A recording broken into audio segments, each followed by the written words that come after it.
She is the reigning queen of the romance novel, from book lovers to beach read. Chances are you've seen someone churning through an Emily Henry novel. She's the name on every book lover's lips. I am obsessed with this author, Emily Henry. Emily Henry! Best-selling author Emily Henry is bringing back the modern rom-com, sweeping millions of readers off their feet with pages packed full of wit, tension and charm. A style some have compared to the work of the legendary Nora Ephron. But then the question is brought up, can men and women ever be just friends? Ooh. At just 33, Emily already has a string of successful bestsellers under her belt, and 5 of her books are already being adapted for the big screen.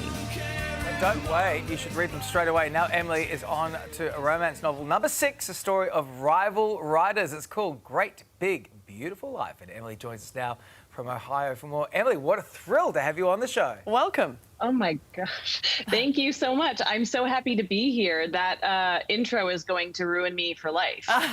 You're welcome. You're welcome. So look, this next chapter in what's already been such an amazing career, tell us about this new book. Yeah, so Great Big Beautiful Life is about 2 competing journalists who have stumbled on the same story.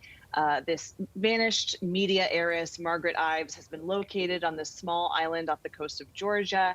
And our 2 main characters, Alice and Hayden, both want to tell this woman's life story. And so she's going to give both of them a shot. They have a full month to sort of audition and convince her that they're the right one for the job. But as they get closer to Margaret and to each other, they realize that she might not be telling them the whole story. And things also are a little bit complicated by the blossoming relationship between these 2 journalists. Okay, so there is some romance, obviously, in the mix here, yes. but you're also weaving in some different themes. You're looking at history and dynasties. So who or what did you draw inspiration from for this?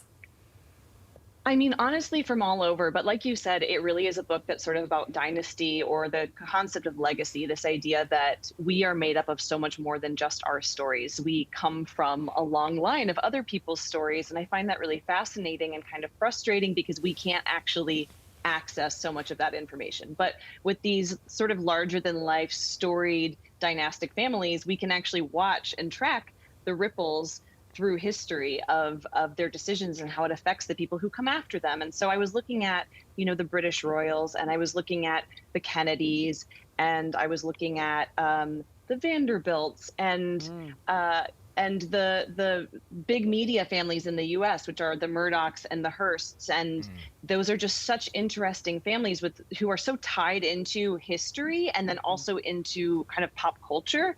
And it just continues to grow. They're not control over us, but our fascination with them, I guess, continues to grow with each new generation. And I think that's the detail that your fans love, and that's why your career is, took off in such a big way in 2020 with Beach Read.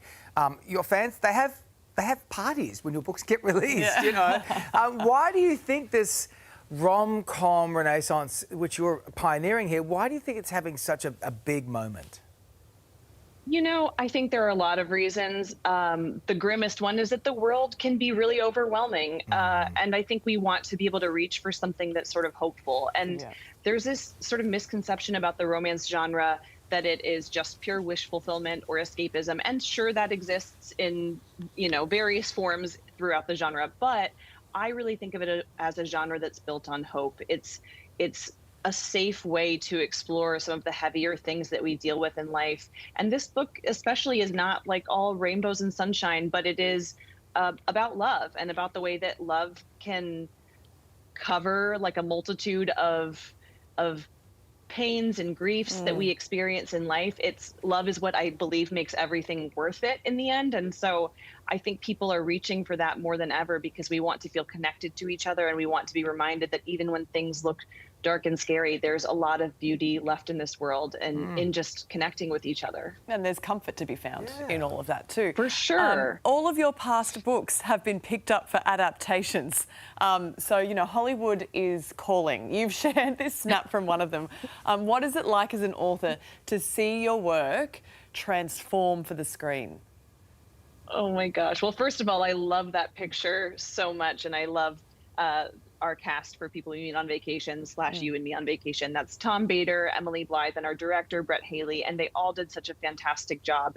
And watching your work be transformed in this way is really scary and intimidating, but especially so when you have a devoted readership, because you are, so determined to make them happy too. It's not just about making a great movie. It's about making something that honors your original audience. And I am just so grateful that we had a team who was determined to actually do that. And I think the readers are going to love the movie. I've seen an early cut of it, and everybody just did such a phenomenal job. I'm so excited, like genuinely so excited for it to be out there someday soon. Well, you've got a lot of fans down here, Emily. You've got to have to come down under and just do a little cheeky tour down here, because people would love to see you. You know what? I'm there. I want to do that. She's on board. We She's love here. that. Thank you so much for your time today. Congratulations as well. Thanks for Thank your you time. so See you much. soon. Emily Henry's newest book, Great Big Beautiful Life, is available now.